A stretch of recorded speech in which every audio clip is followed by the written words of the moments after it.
myself going back to, I was playing golf at a very high level, like for Australia, and then nearly professionally. And so I think that led into when I was 13 through to 18.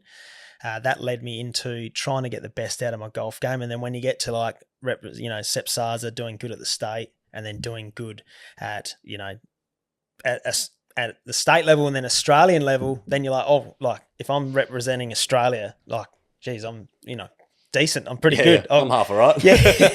How can I make this better, and how can I get better? Really, that's the thing. So with the golf, I was representing Australia with Jason Day, who was world number 1 a few years ago. He was my Australian team partner. If people into their golf, they'll know who his name is. So I grew up with him. He was my Australian team partner. And then that road just led me into going down, trying to better myself as much as possible. And then that led me into going into, I had some struggles the golf game. My golf went backwards. I had a falling out in the short story, because I've got a couple of long stories in the other podcasts that we can reference as well. Mm-hmm. I've done the full story of Louis Fuller, which will be on there. So this is the short story. So had a falling out with the coach, and then wasn't getting the results I wanted to, and then just went into a really actual dark spot. So I'm 36 now. My birthday's at the end of this month, so I'll be 37 the end of October, and so that's when with golf, that was over 15 years ago now. So that was a time where I was in a really dark spot, and because I put all my eggs in one basket, which is just golf. So it was like, if PT like yourself, or if someone's a teacher or whatever profession you've got, and you've worked literally from the age of 13 to, like I was nearly 15 years ago. So I'd put a lot of 10, 12 years of a shitload of energy into this, and I didn't get the results I was wanting to. So at that stage, I felt like I was a failure, because I literally had got to this point where what have I done? I've just wasted 13 years because literally, like, I was sponsored. I was getting travelled around Australia, around the globe. I didn't have an income because I was getting sponsored. That was a financial thing. So, I didn't even finish school, got no professions. So on the outside, it looked like I had this dream job because I was getting paid, didn't have to work, playing golf. And in my internal stuff, got to a really bad spot, So went to some drugs and alcohol, and went to a 6-month just racking up 20 grand credit card bill. My wife at the time was my girlfriend, and she was still there, but it was she was lucky. She was very supportive and got through. And then it was for me, it was hell. And it was like, it was, it wasn't suicidal thoughts, but it was like, what am I doing with my life? I feel like I've failed. So it's just a bunch of synchronicities, and I'm quite a spiritual person. I've always been, but I sort of was blocking it out at that stage. And that's when a girl gave me a book, and she was Awaken the Giant Within by Tony Robbins. And I hadn't really heard about Toby Robbins at the time, but it literally said you can change the way you think in an instant. And I was just like, fuck you. You don't know what I'm going through. No, you can't. I was just that resistance. I was like, this is not happening. So how old were you at the time? Low 20s? Sorry. So 10 years ago. I've said 15 years ago twice. So sorry, guys. 10 years ago, I'm 36. Yep. I'm making myself older than I am. So 26, yeah. Yep. 10 years ago, 2015. Yeah. Yep. And then end of 2015.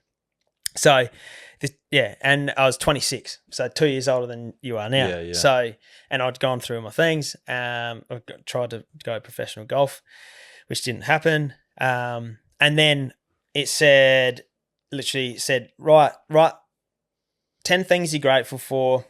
What are you happy about? What are you excited about? Who loves you and who do you love? And there's a few other things on there. And then the next morning, I was like, all right, I'm gonna just write these things down. I was like, oh, fuck you. Like, this is not going to happen. I'll prove you wrong by trying. I'll do the thing and show that it doesn't work, sort of thing. Absolutely. So I was trying to prove him wrong. So I started writing them down, and I'm happy to live in Glenelg. I'm excited about. I get to go for a walk today. My wife loves me. I love her. My family loves me. I love her. But I'm grateful for this pen so I can write down. All these little things. I'm grateful for all these little things. I'm grateful for the sun for giving us life. And in that moment, I had this epiphany. I was just like, holy shit. Here I am thinking I've wasted my life. I'm 26 and I am so fucking lucky to be alive. And it was like, I'm getting chills just like talking about it now because I must come back to that moment. And it was one of those moments where I was just like, perception and just making, something a bit of a change, and exactly that Tony Robbins, exactly what he said is like, you can change in an instant. And from that comment, it must have just gelled in at that time. And I was sitting there and I was just like, holy shit, like mum and dad would do anything for me. Kristen's here. I live in Glenelg. I'm in Australia. I've got food. I've got 20 grand debt, but I could ring up my best mate and he'd pay for it. Like it was just, and so that just got me on this road. I'm like, holy wow. So yesterday I'm in the same house and I'm just like drinking booze and doing all these things, thinking my life's shit. And now I'm like, I've got an opportunity to live my life to the fullest and be someone. And it was literally, it was hard, but I changed and I set some goals, and it was get comfortable with being uncomfortable at that time. And the other thing was to say yes to every opportunity. And at that time is exactly what I needed. I don't know where I come from those goals, but that's what I did. And going back to your question, that's where the bone broth took off. I make some wine up in the Barossa Valley, and I just went into super biohacking. I was barista at this cafe. I went on X Factor and made like top 30 with Guy Sebastian, and it was all these because things were coming to me and they were saying, do you want to do this? And then I said to my wife, I can't do that. And my wife's like, nah, you said you got to say yes. And I was like, oh, damn it. And that's the barista stuff. The someone's like, do you want to make coffee? Because I got an epic coffee machine at home. I was making coffee. I was like, nah. And then like, nah, opportunity. Yeah. And then I went on this road of, so that was 2015, 10 years ago. I was 26. And it was just like going down this road of just, and then it got too much where I was saying yes to everything. And Kristen's like, we got to my wife, Kristen, we got to just rein it in a little bit. Everything to some extent, can you? And it's still hard to say no. But there's a lot of things that have come out of that. And gone into, I feel so grateful and so blessed to have the life I live now. And that we all get curveballs thrown at us, and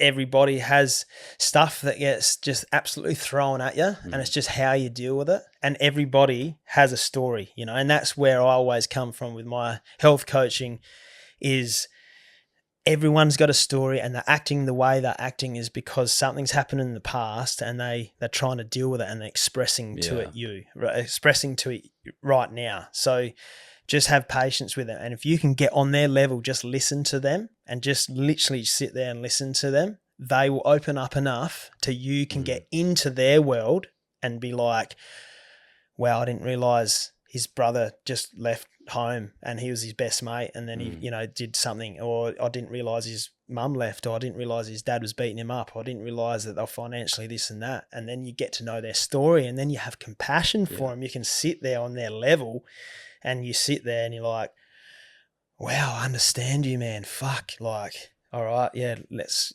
what can we do to help? And then that's where I always come from, that compassionate view, because no matter how people are acting, there's a story behind the story. Yeah. And I don't condone some of those acts that people do, and it's might be beating up or abusing or verbal or whatever it is. But when you can get into their head, then if they get heard, they feel like they're getting held. And then you can have a conversation, and then that conversation might lead into them changing, and you could literally change their paradigm and then change their world, and they could become a fucking amazing person. Yeah. I think it's powerful as well, is that while there's those situations, there's those things that have happened, and you can't deny some of those events. Say for you, it was the golf or whatever it may be. It's like, but also a lot of what was happening was in your head.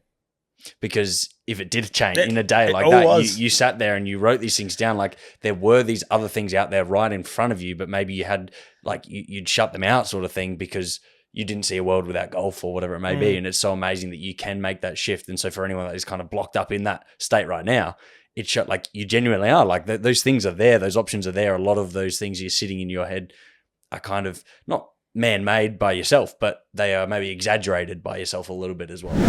Head over to Jordan Checker Podcast to get the full exclusive experience.